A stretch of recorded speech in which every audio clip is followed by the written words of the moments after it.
ഇത്രത്തോളം എന്നെ കൊണ്ടുവന്നിടുവാൻ ഞാനും എൻ കുടുംബവും എന്തുള്ളൂ. ഇത്രത്തോളം എന്നെ കൊണ്ടുവന്നിടുവാൻ ഞാനും എൻ കുടുംബവും എന്തുള്ളൂ.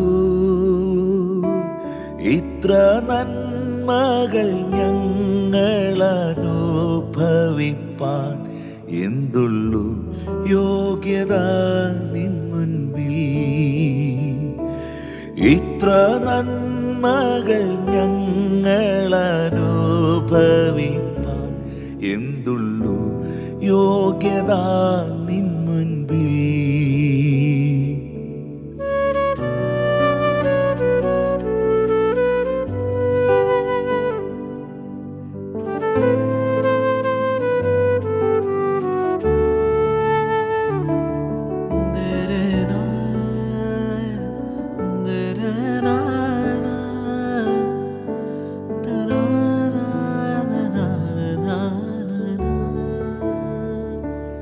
ഇത്രത്തോളം എന്നെ ആഴമായി സ്നേഹിപ്പാൻ ഞാനും എൻ കുടുംബവും എന്തുള്ളൂ. ഇത്രത്തോളം എന്നെ ആഴമായി സ്നേഹിപ്പാൻ ഞാനും എൻ കുടുംബവും എന്തുള്ളൂ. ഇത്ര ശ്രേഷ്ഠമായതെല്ലാം തന്നിടുവാൻ എന്തുള്ളൂ യോഗ്യത നിൻ മുൻപിൽ. ഇത്ര ശ്രേഷ്ഠമായതെല്ലാം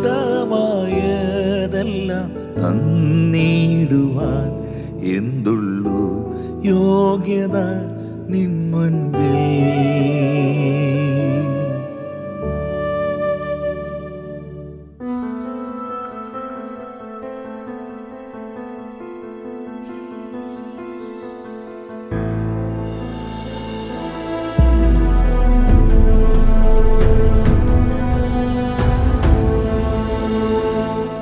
കർത്താവേ, എന്ത് യോഗ്യതയാണ് ഞങ്ങൾക്കുള്ളത്.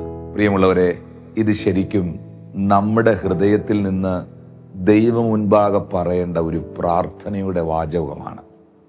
എന്നാൽ അതൊരു ഗാനമായി നമ്മളിവിടെ പാടുമ്പോൾ അത് ദൈവത്തിന് കൊടുക്കുന്ന ആരാധനയായി, നന്ദി കരേറ്റലായി തീരുകയാണ്. ദൈവമേ, ഒരു യോഗ്യതയും ഇല്ലാത്തിടത്ത് നീ എന്നെ യോഗ്യനാക്കി. അർഹതകളില്ലാത്തിടത്ത് നീ എന്നെ അർഹനാക്കി. അയോഗ്യനായിരുന്ന എന്നെ യോഗ്യനാക്കിയ, അർഹതകളില്ലാതെ ഇരുന്നിടത്ത് എന്നെ അർഹനാക്കിയ അവിടുത്തെ സ്നേഹം എത്ര വലുതാണ്. ഇന്ന് ഈ മെസ്സേജ് നിങ്ങൾ കേട്ടുകൊണ്ടിരിക്കുമ്പോൾ നിങ്ങളിൽ എത്ര പേർക്ക് ഈ പ്രഭാതത്തിൽ ദൈവത്തോട് നന്ദി പറയാൻ കഴിയും? യേശുവേ, എന്നെയും എൻ്റെ കുടുംബത്തെയും ഇത്രത്തോളം പരിപാലിച്ച, ഇത്രത്തോളം സ്നേഹിച്ച അങ്ങയുടെ സ്നേഹത്തിന് ഞങ്ങൾ അങ്ങയ്ക്ക് നന്ദി പറയുന്നു. ഒരു കാരണവശാലും അത് നമ്മുടെ കഴിവോ നമ്മളുടെ മിടുക്കോ കൊണ്ടല്ല സാധ്യമായത്. ഒരിക്കലും നമ്മുടെ പ്രാർത്ഥനയുടെ കൂടുതൽ കൊണ്ടോ നമ്മുടെ വിശ്വസ്തതയുടെ ആഴങ്ങൾ കൊണ്ടോ ഒന്നുമല്ല ദൈവം നമ്മളെ നിലനിർത്തിയത്. ഇത് ദൈവത്തിൻ്റെ മഹാദയയാണ്. ഇത് കർത്താവിൻ്റെ കൃപയാണ്. നമ്മൾ അനുഭവിക്കുന്ന മുഴുവൻ നന്മകൾക്കും നമ്മൾ നന്ദി പറയുവാൻ ബാധ്യസ്ഥരാണ്. ഇന്ന് ഈ മെസ്സേജ് കേൾക്കുന്ന കുടുംബങ്ങളോട് ഞാൻ സ്നേഹത്തോടെ പറയട്ടെ, കുടുംബം എന്ന് പറയുന്നത് ദൈവത്തിൻ്റെ സ്വപ്നമാണ്. ഈ ഭൂമിയിൽ സർവശക്തനാകുന്ന ദൈവം തൻ്റെ കരത്താൽ മനുഷ്യനെ സൃഷ്ടിച്ച് അവനിൽ ജീവശ്വാസമൂതി അവരെ ആണും പെണ്ണുമായി സൃഷ്ടിച്ച് അവരെ ഒന്നാക്കി മാറ്റി അവരെ കുടുംബമാക്കി തീർത്ത് തലമുറകളെ നൽകി അനുഗ്രഹിച്ച് വർദ്ധിപ്പിച്ചവനാകുന്ന ദൈവം എന്ന് പറയുന്നത് അവൻ സർവശക്തനായ ദൈവമാണ്. എന്നാൽ പിശാചിൻ്റെ ഏറ്റവും വലിയ ലക്ഷ്യം എന്ന് പറയുന്നത് കുടുംബങ്ങളെ തകർക്കുക, കുടുംബ ബന്ധങ്ങളെ ഇല്ലാതാക്കുക, പരസ്പരമായ സ്നേഹത്തെ ഇല്ലാതാക്കുക എന്നുള്ളതാണ്. എന്നാൽ ദൈവം നമ്മളെ തലമുറയായി അനുഗ്രഹിക്കുന്നവനും തലമുറയായി നമ്മെ നിലനിർത്തുന്നവനുമാണ്. ഇന്ന് ഈ മെസ്സേജ് കേൾക്കുന്ന, എന്നെ കാണുന്ന, കേൾക്കുന്ന പ്രിയപ്പെട്ടവരെ, നമുക്കും ഈ പ്രഭാതത്തിൽ ചേർന്ന് ദൈവത്തോട് പറയാം, പാടാം, കർത്താവെ, ഇത്രത്തോളം ഞങ്ങളെ കൊണ്ടുവരുവാൻ, ഇത്രത്തോളം ഞങ്ങളെ നടത്തുവാൻ ഞാനും എൻ്റെ കുടുംബവും ഒന്നുമല്ല കർത്താവെ. നിൻ്റെ സ്നേഹത്തിനും നിൻ്റെ കരുതലിനുമായി ഞാൻ നിനക്ക് നന്ദി പറയുന്നു. ഈ പ്രഭാതം നമുക്ക് ദൈവത്തോട് നന്ദി പറയാനെടുക്കാം. എത്രയോ സന്ദർഭങ്ങളിൽ സർവശക്തനാകുന്ന ദൈവത്തിൻ്റെ കരുതലുകൾ നിങ്ങൾ അനുഭവിച്ചു.